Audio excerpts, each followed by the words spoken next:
তো আজকে আমরা সাজেশন দিব বেসিক ইলেকট্রিসিটি মিড টার্মের জন্য। তো মিড টার্মের জন্য সচরাচর তোমাদের ১ থেকে সপ্তম অধ্যায় পর্যন্ত পরীক্ষা হয়ে থাকে। তো আমরা প্রত্যেকটা অধ্যায়ের সাজেশন দিয়ে দিই এক ভিডিওতে। তো প্রথম অধ্যায়ে তোমাদের কোনো ম্যাথ করতে হবে না। প্রথম অধ্যায়ের ক্ষেত্রে তোমরা শুধুমাত্র অতি সংক্ষিপ্ত সংক্ষিপ্ত রচনা করবা। অতি সংক্ষিপ্ত তোমরা ১ থেকে ৬ পর্যন্ত পড়বা। ঠিক আছে? তার মধ্যে এখানে সবথেকে ইম্পোর্টেন্ট কোয়েশ্চেন হলো ৪ নম্বর কোয়েশ্চেনটা ভিভিআই, যে পরমাণুর স্থায়ী মূল কণিকাগুলো কি? ওকে? এখন আমরা চলে আসবো সংক্ষিপ্ত কোশ্চেনে। তো সংক্ষিপ্ত যে কোশ্চেনগুলো এগুলা তোমরা যারা কেমিস্ট্রি করছো বা এসএসসি পার করে আসছো সবাই তোমরা অটোমেটিক পারবা। যে কপারের ইলেকট্রন বিন্যাস, পরমাণুর স্থায়ী মূল কণিকার পার্থক্য, বিদ্যুৎ প্রবাহের ফলে কি কি প্রতিক্রিয়া। তোমাদের যদি ক্লাস টেস্ট হয় তাও কিন্তু এটা অনেক ইম্পর্টেন্ট। ঠিক আছে? ভোল্টেজ কাকে বলে, এটা প্রতীক, এটা আমি এখানে দিচ্ছি না কারণ এটা রচনাতে আছে। তারপর দেখো অ্যালুমিনিয়ামের গঠন, জার্মেনিয়ামের ইলেকট্রন বিন্যাস, মানে এগুলো এত ইজি, এগুলো আলাদাভাবে দাগায় দেওয়াও হাস্যকর। ঠিক আছে? তো দেখো, তোমরা রচনামূলক যেটা করবা ১ আর ২ নাম্বারটা করবা। ১ নাম্বার এবং ২ নাম্বার, বাস, তাহলেই হবে। এগুলা একদম এত ইজি, কি বলবো আর। এগুলা আসলে না দিয়ে উপায় নেই। এখন আমরা দ্বিতীয় অধ্যায়ে চলে আসলাম। দ্বিতীয় অধ্যায়ের ক্ষেত্রে তোমাদেরকে টুকটাক ম্যাথ করতে হতে পারে, আমি দাগাই দিতেছি। দ্বিতীয় অধ্যায়ে তোমরা উদাহরণ ১ করবা, আমি নতুন হক বই দেখাচ্ছি। উদাহরণ ২ করবা, ৩ করবা, ৪ করবা। ঠিক আছে? ঠিক আছে, ৫, ৬ এগুলো হচ্ছে প্র্যাকটিসের জন্য। তোমরা যদি মোটামুটি ১, ২, ৩, ৪ করো তাহলে তোমাদের প্র্যাকটিস হয়ে যাবে। তোমরা যদি আরো ভালোভাবে এই জিনিসটাকে মাথায় ঢুকাতে চাও, তোমরা এই সাইডের পেজটাও প্র্যাকটিস করতে পারো। আমরা এখন চলে আসবো একবারে অনুশীলনীতে। তার আগে দেখি এদিকে আর কোথাও কোনো কোশ্চেন। আচ্ছা, তোমরা এই যে তার সাথে এই যে উদাহরণ ২১ নাম্বারটা করো। উদাহরণ ২১ লাস্ট ইয়ার আসছে। ওকে, আমি নতুন হক বই দেখাচ্ছি। দেখো, তোমরা এই অধ্যায়ে অতি সংযুক্ত মোটামুটি করবা ৬টা, ১ থেকে ৬ পর্যন্ত। ১ থেকে ৬ পর্যন্ত করলে আনা, ১ থেকে ৫ পর্যন্ত করলেও আনা। ভিভিআই কোশ্চেন ১ নম্বর, ভিভিআই ২ নম্বরটা একদম, এই দুটা অনেক ইম্পর্টেন্ট। তারপরে এই দুটোই করবা। ৩ নাম্বারটা অটোমেটিক সে অধ্যায় করলেই জানতে হবে। তো রচনামূলকের ক্ষেত্রে এখানে দেখো ৩টা রচনামূলক দিব, কিন্তু প্রথমটা আর তৃতীয়টা এই দুটার অ্যান্সার হচ্ছে একই। প্রথমটা আর তৃতীয়টার অ্যান্সার হচ্ছে একই। তো মোটামুটি তোমাকে এই দুইটা যেহেতু একই, তাহলে দুইটা বলতে হচ্ছে, ১ আর ২ নম্বর। আমরা এখন তৃতীয় অধ্যায়ে চলে আসলাম। তৃতীয় অধ্যায়ে তোমাদের ম্যাথ আছে। তৃতীয় অধ্যায়ে যে ম্যাথগুলো সেটা হচ্ছে ক্যাপাসিটরের ম্যাথ। উদাহরণ ১, উদাহরণ ২,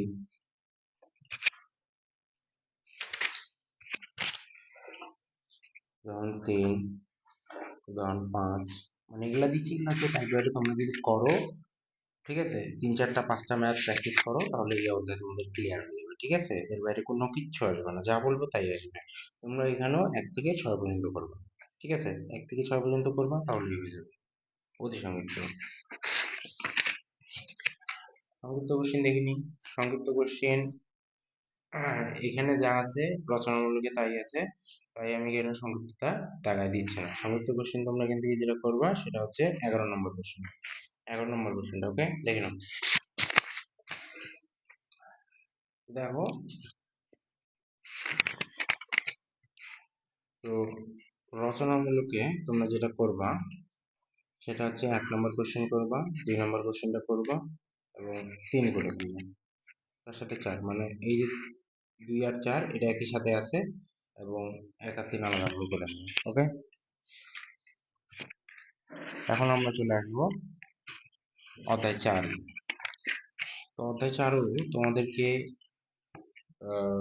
সংক্ষিপ্তের জন্য কিছু ম্যাথ করতে হতে পারে। উদাহরণ ১, উদাহরণ ২ এবং উদাহরণ ৩, এই ৩টা ম্যাথ করলেই হয়ে যাবে।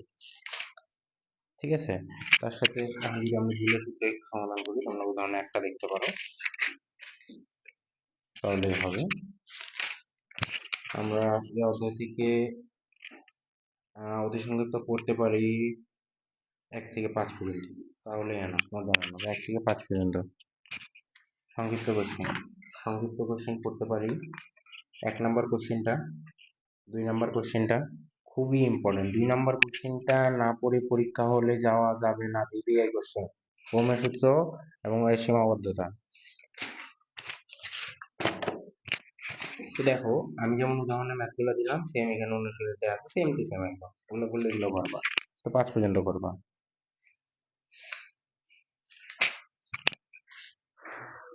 রচনামূলক কোশ্চেন। রচনামূলক দেখো, রচনামূলক এই যে 3 এবং 4 নম্বর কোশ্চেনটার অ্যান্সার একই, ওকে। এবং আমি যদি তোমাদেরকে সোজা বাংলা কথায় বলি, 1 2 3, 1 2 3 4, এই 4টা বললেই হবে। কারণ এই 4টা অ্যান্সার বা এখানে যতগুলো রচনামূলক আছে, এই প্রত্যেকটা রচনামূলকের অ্যান্সার আছে 4.1-এ, 4.3-এ আর 4.6। এই 3টা পয়েন্ট তোমরা ক্লিয়ার করবা, এই অধ্যায়ের প্রত্যেকটা রচনামূলক তোমাদের হাতে থাকবে, ঠিক আছে। এখন আমরা চলে আসবো বর্তনী, পরের অধ্যায়। তো বর্তনীতে আমাদের ম্যাথ তো আছে অবশ্যই।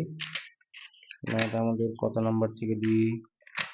ম্যাথ তোমরা করবা এখানে মিশ্র সার্কিট, উদাহরণ 13, উদাহরণ 14, 15, 16 এই পর্যন্ত করলে হবে। ঠিক আছে, বাকি এগুলো তোমরা করতে পারো প্র্যাকটিসের জন্য, আর না করলেও হবে, সমস্যা নেই।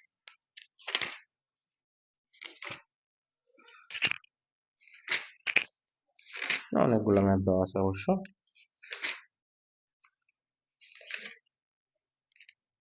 পোটেনশিয়াল পার্থক্য, আচ্ছা অনেক আগে এসছে।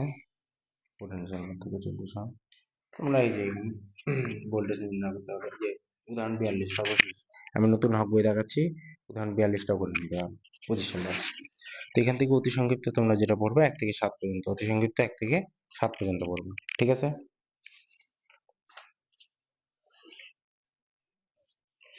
সংক্ষিপ্ত কোশ্চেন, সংক্ষিপ্ত কোশ্চেনের জন্য তোমরা 1 নাম্বারটা পড়বা, 2 নাম্বার পড়বা, 3 পড়বা, ঠিক আছে। আদর্শ সার্কিট অঙ্কন ভিভিআই, তারপরে প্যারালাল সার্কিটের বৈশিষ্ট্য ভিভিআই। না পড়ে পরীক্ষা হলে যাওয়া যাবে না, ঠিক আছে। যেটা যেরকম ইম্পর্টেন্ট দিচ্ছি সেম ইম্পর্টেন্স দিয়ে পড়বা। সিরিজ সার্কিটের বৈশিষ্ট্য ভিভিআই, ওকে। আদর্শ সার্কিটের উপাদান, এই 5 পর্যন্ত পড়বা একদম। 5টাই অনেক গুরুত্বপূর্ণ, 5টার মধ্যে একটা ইনশাআল্লাহ পরীক্ষায় চলে আসছে। রচনামূলক, রচনামূলক দেখো 1 2 এবং 3, ঠিক আছে। 1 2 3, তার মধ্যে 1 আর 3 খুব ইম্পর্টেন্ট। আমরা এখন ষষ্ঠ অধ্যায় চলে আসলাম, কারেন্ট বিলের ম্যাথ।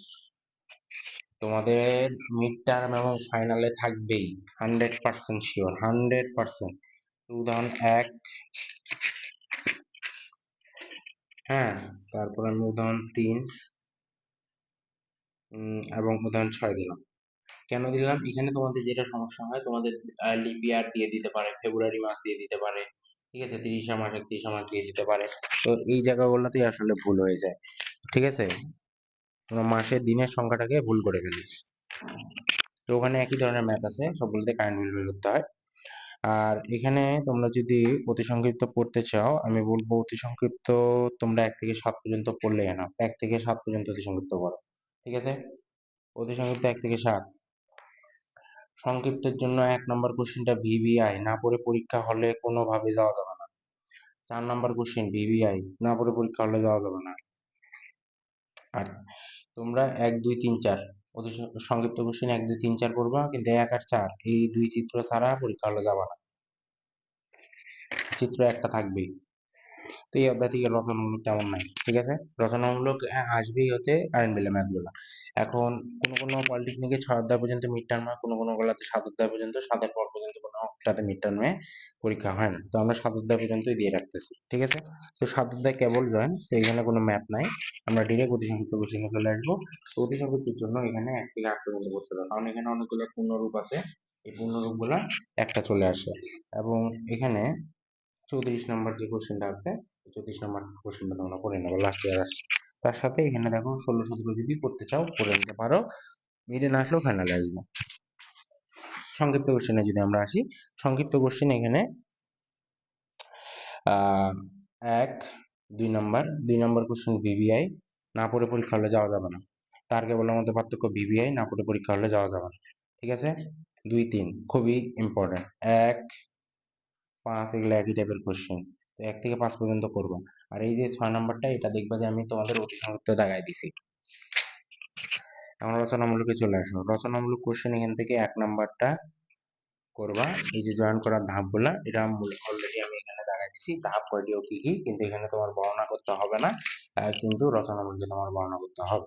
এগুলা হলো তোমাদের সাজেশন, এটা হচ্ছে ফুল সাজেশন। তোমরা যদি পড়তে পারো তোমরা মিড টার্মে 30 মার্ক তোমাদের নিতে পারবে। তো দেখা হবে অন্য এক ভিডিওতে। আসসালামু আলাইকুম, ধন্যবাদ সবাইকে।